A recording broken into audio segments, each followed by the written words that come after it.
All right.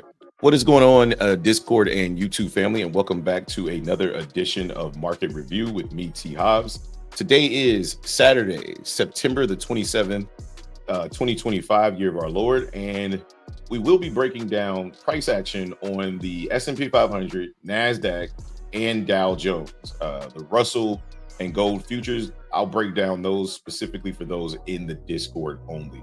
Now, let's start over here with the S&P 500 because usually on Fridays, I don't live trade with the Discord, right? Like I still trade, but I kind of use my Fridays to either sleep in if I want to, trade by myself if I want to, just kind of take a moment away from the Discord because we do live trade Monday through Thursday inside of the Discord. Mondays being like a shortened day for me because I have other priorities that I have to deal with. But for the most part, I'm in the Discord live trading Monday through Thursday. Friday, I kind of reserve that day for me. Although I did not write a pre-market plan, I normally do, but this particular day I didn't write a pre-market plan. We always chart the night before, right? And the reason why we do that is because we're in preparation for the next day's price action the night before with our charting and kind of visualizing where we anticipate price going based off market structure. All right, now that we got that little tidbit out of the way, our price action told us, hey, we were at the low of the week, right? Usually we get lows being put in if the high is being put in on Monday or Tuesday. Your lows are going to be placed on Thursday or Friday. Well, what do we look like? What do we look for lows to be placed? We look for what we call or what I call in my system, a castling technique, right? Essentially, the market puts in a low, it sweeps that high, right? Or it flips that high, and then it comes down and sweeps this low, indicating that this low to this high is now the new dealing range and it's bullish, it's not bearish, right? If that's the case, then on a Friday, day of the week, right, statistics tells us that on Fridays, usually the market does one of two things. We either get tight consolidation and a nothing burger, or we get the move back to the upside or the continuation move for the week, right? In preparation for what the market's going to bring on Monday, right? Which is, in my opinion, most likely more upside. All right. So when we charted the chessboard, we essentially said, hey, this is our lows down here inside of this. We got this imbalance here, right? This is our new dealing range, right? We got the imbalance here, and then we had our highs here, which didn't necessarily have an imbalance. So we knew that price was going to target this liquidity right here, right? After it targeted that liquidity, where is it going to go? We were looking for price to trade into this inefficiency, right? Because this is where the magnet is. Like this is where price is being pushed. We talked in the Discord and we said, hey, watch how we react to 1800 price, right? What did the market do at 1800? We traded below 1800, and right at midnight, we kind of put the low of the day, right? I made this very, very clear to the Discord members that showed up to that charging session that, hey, if you're looking to trade tomorrow, being bearish will be the scalp, right? Should be the scalp, because as long as this low is intact, right, the market's going to be looking to trade higher, right? And that's exactly what we got. We had that news catalyst on Friday, which again, 8:30 news, whatever, that doesn't matter. Like usually the market will give you that strong catalyst and then it'll come back down to retest and pick up the buyers inside of New York. What we ended up getting, if we turn the macros on and we come down a little closer to price, what I would have been looking to do on this day, right? What I actually did, I slept in. I didn't wake up until almost 10 o'clock, but I still took a trade because I understood what the price was doing, right?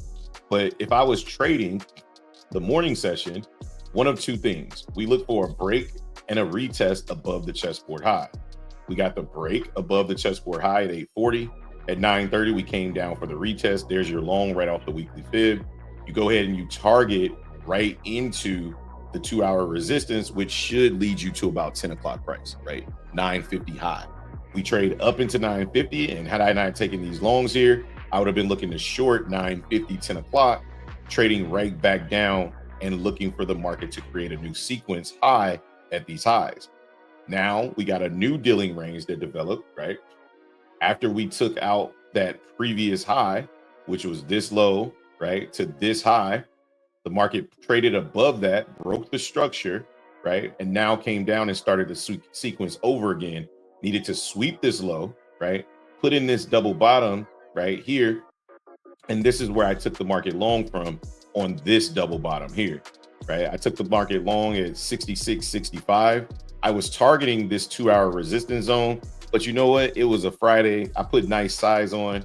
We tapped into this to this fair value gap right here, and I just took my profit right there. I got out at the 82s, and I was basically done for the day. Only trade I took, and it was fresh out the bed. I put the trade on, took a shower, came back, and we were in profit nicely. Closed the trade, and I was done for the day, right?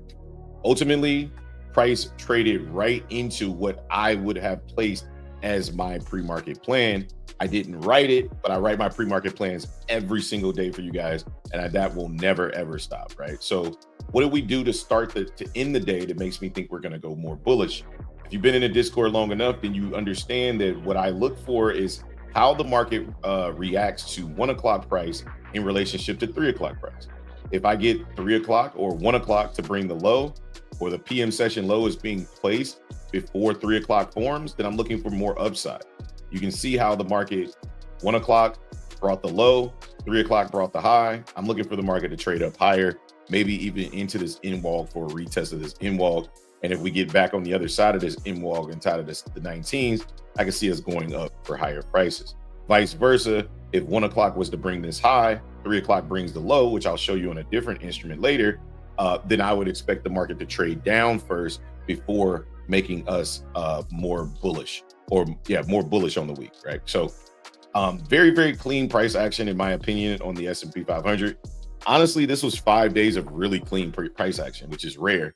Usually we get a day where, the price actions or the range is smaller, right? This week we didn't have it, not one day where we had a small range. Every single day we were expanding. And, I spoke about this on Monday evening in the market review, and I said, hey, look at how we're consolidating, or Tuesday evening, said, look at how we're consolidating in Tokyo and London. So that's a good sign for the rest of the week, because the market's developing consolidation, and that means the expansions are going to start coming aggressively inside of the New York session. And that's essentially what we got the rest of the week. We were getting strong consolidation inside of those Tokyo and London sessions, and then big expansions inside of New York. Same thing over here for the NASDAQ. If you look at the review of the NASDAQ, again, I always say that whatever ES does, the NASDAQ is going to do it in a more extreme way, because it's less liquid and, it's a little bit more volatile. So essentially, that low that was put in at around, or the Tokyo low that was put in, the midnight low, was right about here. Well, ES held that low. NASDAQ, of course, had to sweep that low. But where did they go back to? All they did was they went back to the point of origin, which is where we want ES to go back to at some point. But we went back to the point of origin already on the NASDAQ. We needed to find more buyers, so they dug deep into the point of origin. And then from there, they rallied price above after a slight period of consolidation, holding above the weekly fib, and then traveling up toward these highs here. The objective is still yet to be met. I don't think that they got above these highs. If they did, it was slightly. So again, we have 1 o'clock bringing the low, or the PM session here bringing the low. Let me clear up this chart so you guys can see it a little better. We still have this inefficiency now. Now we've created a new point of origin. The market's going to trade back down into this area. But first, I think we trade higher, right, into Monday. We could trade down to go up or whatever, but I think we end up trading higher into Monday. And then later on in the week, we're going to probably come back to fill this inefficiency to either go higher or have this fail, and we attempt to start trading lower.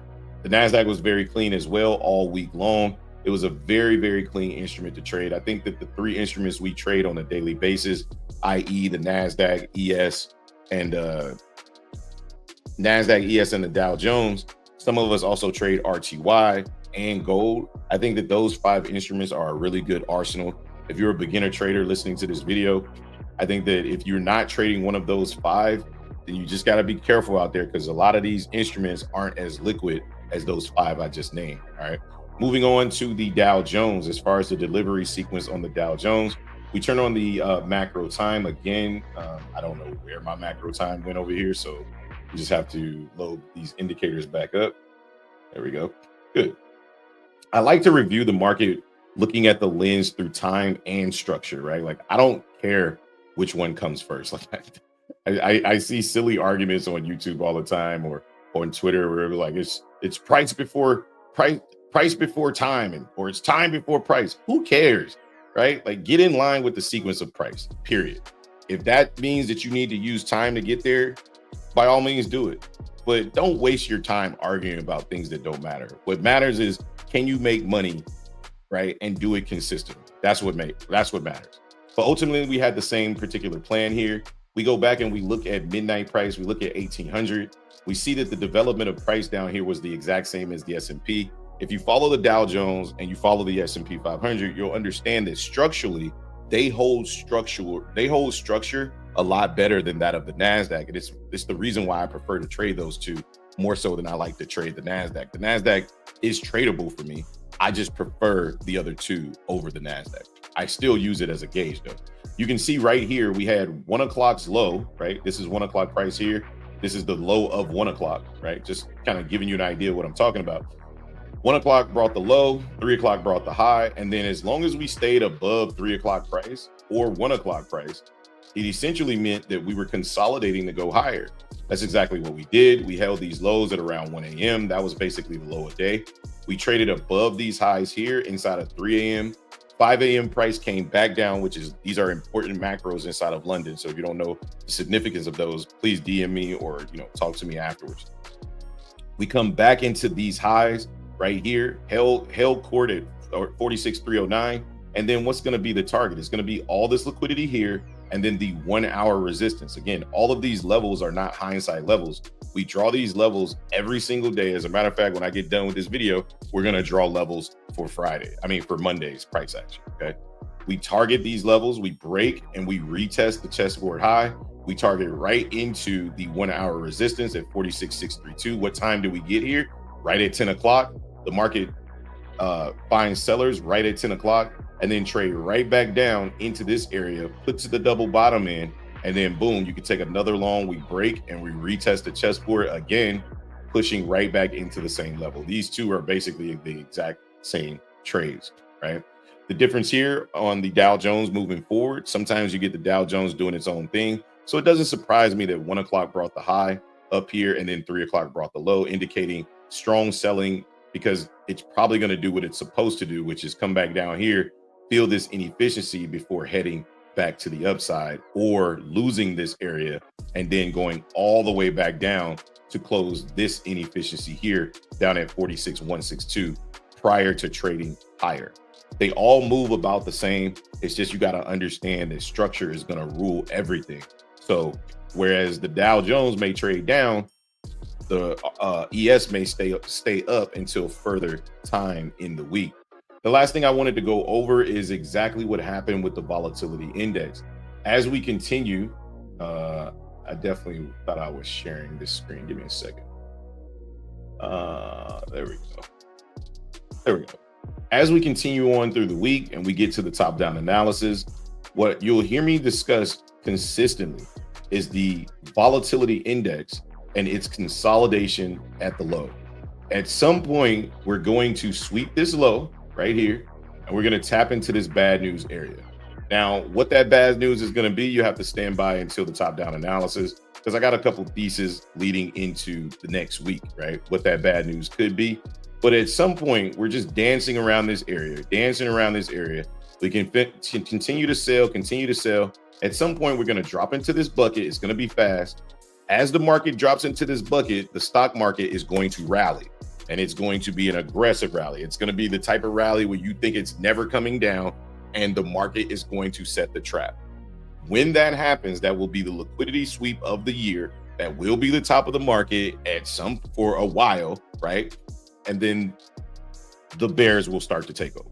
Whenever they sweep into this area, the bears will take over. They will take out these 18, 19 levels. They will get above this 200 EMA on the daily, this black line.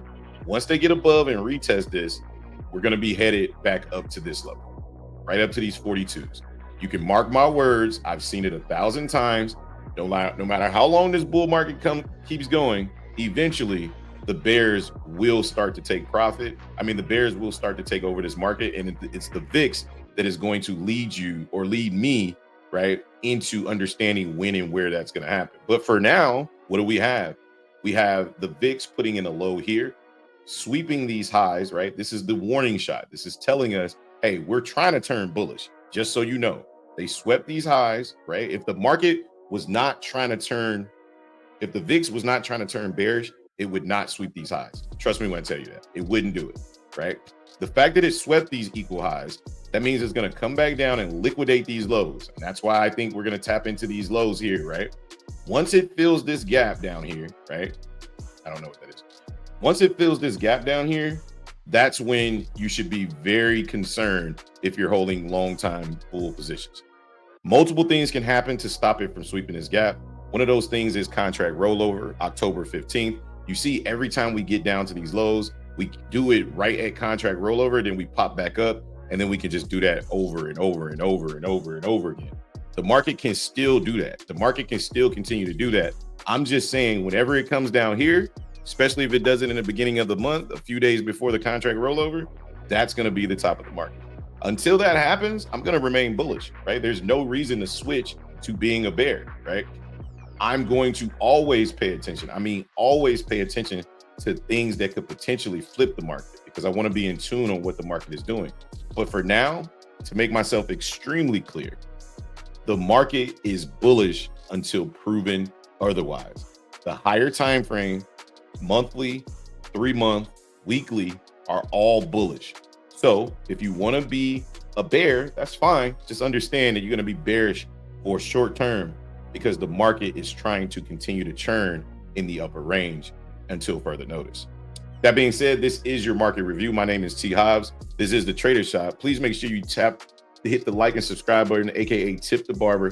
If you're interested in joining the Discord, you can look in the link below, or I just learned this new feature inside of StreamYard. So if you're interested, you can click on this barcode right here.